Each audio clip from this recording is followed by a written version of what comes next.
This is Afternoon Sports Slay with the Queen, Micah K. Now remember, I'm doing this for the love of the game. If you are new to my channel, make sure you hit that subscribe. Make sure you hit that like. Make sure you are hitting that notification bell. Make sure you are sharing and commenting. All right, let's get into it. Another major fight night. I'm going to give you that background information first. Now, the sources by DAZN by Stephen M. Danny Garcia returns to the ring after a long hiatus. Two-division world champion Danny Garcia returns from a 19-month layoff on Saturday, okay? And we'll do it in a new weight class as he makes his junior middleweight debut against Benavidez Jr. from the Barclays Center in Brooklyn, New York. Now, Garcia, a former unified junior welterweight champion and former WBC welterweight titleist, last fought in December when he lost a wide decision to current 3-belt 147-pound belt holder Errol Spence Jr. Now, Garcia looks to a new division and fresh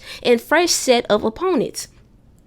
That starts on Saturday with the brother of the former two-time WBC super middleweight champion, David Benavidez. Benavidez is a former welterweight title challenger, losing to WBO titleist Terrence Crawford by 12th round TKO. He's only fought since then, going to a majority draw with Francisco in his 154-pound debut. Now, for Garcia, Benavidez is supposed to be nothing more than a speed bump towards getting a crack at championship gold. Can Benavidez spoil the plans? All right, we know that boxing is unpredictable and you should never underestimate your opponent. Let's transition over. Let's get into the juice. Here we go. This is what the Queen sees. This is my analysis. All right, the Queen's eyes and my eye test. Here we go. Now we're going to start off with Danny Garcia. Garcia likes to dictate the pace. Garcia is really good at like playing tag with you. All right, now what do I mean by that? That is, once his opponent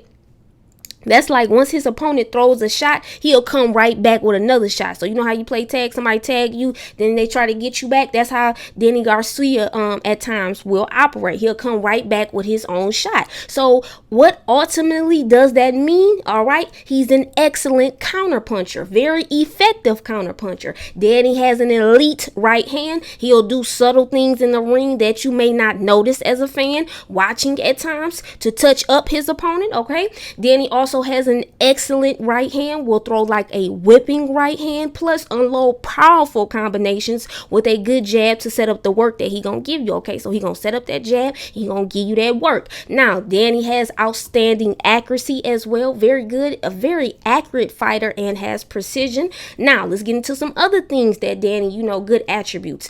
Danny will come at you and get physical. He's a high IQ, very smart fighter, all right, crafty and clever too. Now, let's get into a slay note of the day. Very key slay note. All my slayers and slayettes, make sure you're paying attention. Make sure you are aware and alert, all right? I always talk about awareness. If you grow up from Detroit, you got to be aware. Now, remember, Keith Thurman has said he's the hardest puncher he's been in the ring with. So what does that mean? That means Danny got that pop. He got that heat in his hands, ladies and gentlemen. Now, let's transition over to what I'm looking for, all right? Danny must, make sure that he stays very active at all times. Apply that calculated strategic pressure too. Now, let's transition over to Jose Benavidez Jr. Benavidez will use a nice, strong, stiff jab.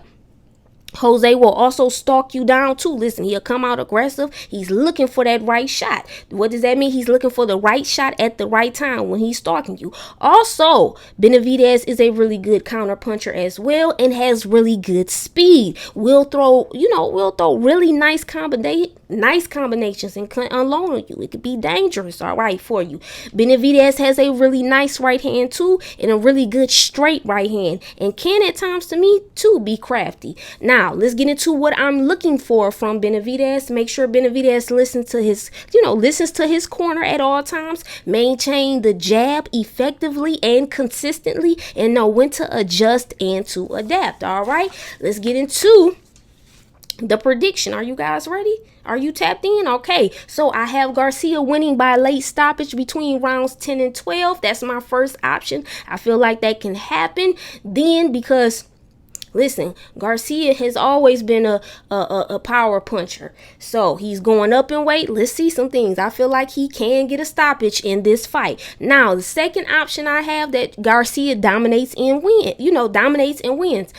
Now, we know with boxing, it can be unpredictable. Once again, you are never to underestimate your opponent. We don't know. Benavidez can come in, do some things, and Danny will have to adjust and adapt himself, okay? So we're going to see how this fight is going to play out. Remember, I'm doing this for the love of the game, slayers and slayers. Remember, I told you it's certain things that I have in store that I'm working on that I cannot reveal until it's set in stone. That's the reason sometimes where you see me, I'm not uploading, but we are going to get better. We're going to see. So just make sure you paying attention. Make sure you tap in with the queen, okay? And also remember to, hit that subscribe button, hit that like, and hit that notification bell. Make sure you are sharing and commenting as well. It's the Queen Micah K. This is Afternoon Sports Slay. I'm out.